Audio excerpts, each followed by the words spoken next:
edition of the UK Law Weekly podcast with me, your host, Marcus Cleaver. This week we're going to be looking at the case of Ilott and the Blue Cross. The citation for this case is 2017 UKSC 17. And when this judgment was handed down by the Supreme Court last month, it caused a furore in the headlines, and for good reason. It's one of those cases that has a great degree of intrigue relating to three things that always create a scoop: death, money and family. At the centre of the case is the estate of a Mrs. Jackson, who died back in 2004 without leaving anything for her daughter, Ilott, the respondent, instead leaving almost all of her worldly possessions to the Blue Cross as well as other charities. The exact reasons for doing this are not especially important for this case and date back almost 30 years now, but if you are like me and are a bit curious, then it seems that when Mrs. Ilott was 17, she ran away from home with her boyfriend, who Mrs. Jackson did not approve of. That boyfriend became Mrs. Ilott's husband, and they are still married to this day with 5 children. Over the years there were a few attempts at reconciliation between mother and daughter, but none of them stuck, and it was clear from as early as 1983 that Mrs. Ilott would receive nothing from her mother's will. Nevertheless, when her mother died, Mrs. Ilott brought a claim against her mother's estate on the basis of the Inheritance Provision for Family and Dependants Act 1975. The aim of this statutory regime was to make some provision for close family members who had been left out of a will, and at this point it is probably important to point out that Mrs. Ilott and her family certainly did not live in the lap of luxury, and in fact only lived on a very small income with the aid of benefit money from the government. The reason that this is important is because, according to the Act, in such circumstances the will should be adjusted to make, quote, reasonable financial provision, end quote. But the actual meaning of this is by no means certain, and so it was up to the court to decide how this should apply. In the original case before the district judge, Mrs. Ilott was granted £50,000, but when she appealed to the Court of Appeal claiming that this was too low, she was given £143,000 to buy her house outright, and a further £20,000 to be received in one or more instalments. The reason for this is because the Court of Appeal held that the district judge made 2 errors in his approach to the case.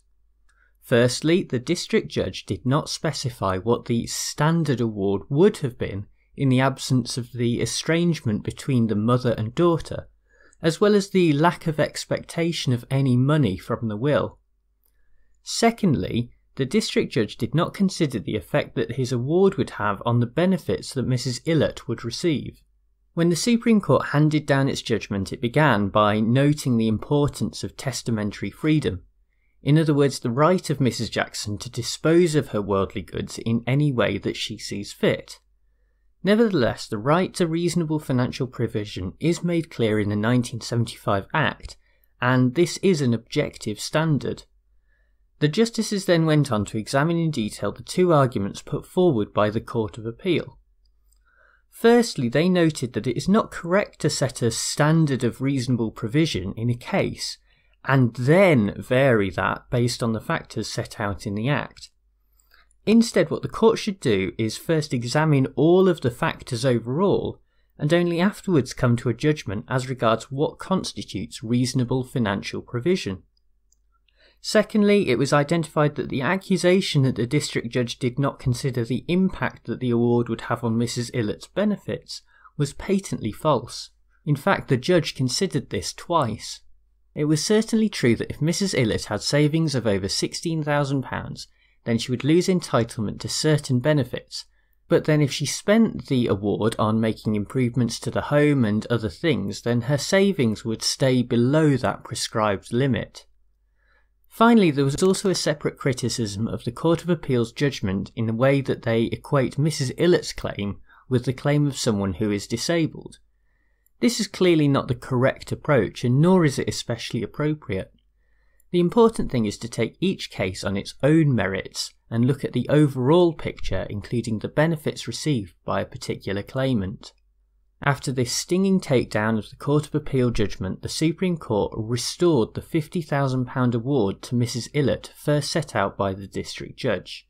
Looking at this case overall, it is a very difficult one to analyse and get right. I think that this is because it is quite easy to have sympathy with both sides. On the one hand, Mrs Jackson was very clear about her intentions within her will, and no one is going to begrudge charities like the Blue Cross getting a windfall.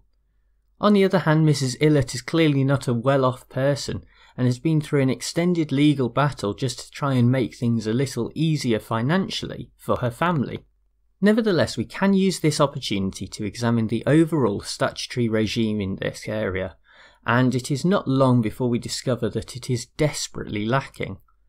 This is not surprising, perhaps, given that the Act dates back to 1975 and has not really been subject to many significant amendments during that time. In her own judgment, Lady Hale also brought attention to this point and noted that although the legislation does set down the relevant factors, there is no indication given as to weighting between these factors, and so judges are essentially engaged in value judgments that may well shift from case to case. At first glance, we might look at this and say, well, isn't judging what judges do? But within these circumstances, the job of the justices or the judges at a lower level almost becomes a lot closer to legislating, and this obviously raises concerns and has repercussions relating to the separation of powers. Hopefully, the media attention that has been given to this case will spur the government into taking action. A lot of the focus has certainly been on what a great win this was for the charities, but a fair balance does have to be struck so that close relatives are not left destitute. Well, thank you very much for listening to this episode of the UK Law Weekly podcast, and thanks as ever to bensound.com who provide the theme music. If you did enjoy it, make sure to leave a rating and a review on iTunes. You can also subscribe to this podcast as well as get other videos via my YouTube channel at youtube.com/Marcus Cleaver. Well, that's all from me this week, so until next time, bye!